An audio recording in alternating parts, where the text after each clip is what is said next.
Elon Musk এবং president Donald ট্রাম্পের বন্ধুত্বে ধরেছে ফাটল।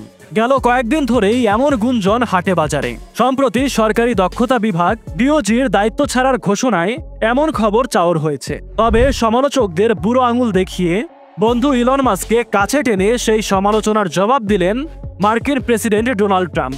স্থানীয় সময় শুক্রবার ওভাল অফিসে যৌথ সংবাদ সম্মেলনে প্রশাসনিক দায়িত্ব থেকে আনুষ্ঠানিক অব্যাহতি নিয়েছেন ইলন মাস্ক। এই সময় তার ভূয়সী প্রশংসা করেন মার্কিন প্রেসিডেন্ট ডোনাল্ড ট্রাম্প। উত্তেজনার বদলে ওভাল অফিসে এদিনকার নেতৃত্ব ছিল বন্ধুসুলভ। প্রেসিডেন্ট প্রশংসা করে বলেন, মাস্ক এক কথায় দুর্দান্ত।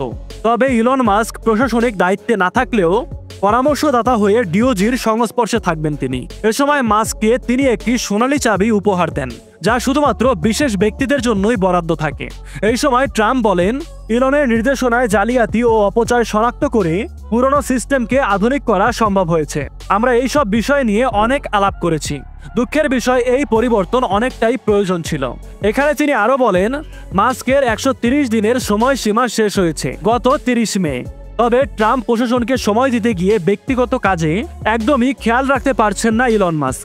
এবার নিজ প্রতিষ্ঠান টেসলা ও স্পেসএক্সে মনোনিবেশের কথা বলেন তিনি।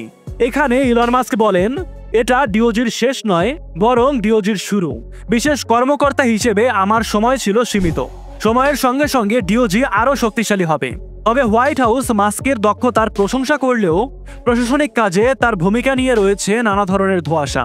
দায়িত্ব নেওয়ার পর যুক্তরাষ্ট্রে $175 বিলিয়ন খরচ বাঁচিয়েছেন ইলন মাস্ক, যেখানে লক্ষ্য ছিল $2 ট্রিলিয়ন। তবে এমনটা করতে হলে দীর্ঘ সময় প্রয়োজন বলে মনে করেন তিনি। এই সম্মেলনে মাস্কের উপস্থিতি আরও নজর কাড়ে এক ভিন্ন কারণে। দেখা যায় তার ডান চোখে আঘাতের চিহ্ন। সাংবাদিকদের প্রশ্নে তিনি কিছুটা মজার ছলে বলেন, 5 বছরের ছেলে এক্সের সঙ্গে খেলার সময় এই আঘাতটি পান ইলন মাস্ক। এই সময় ওভাল অফিসে সৃষ্টি হয় হাস্যরসাত্মক মুহূর্ত। ইলন মাস্কের এই বিদায় নিয়ে এবং তার ছেলের এই ঘুষি নিয়ে আপনার পুরো মতামত থাকলে তা কমেন্টে লিখে জানাতে পারেন।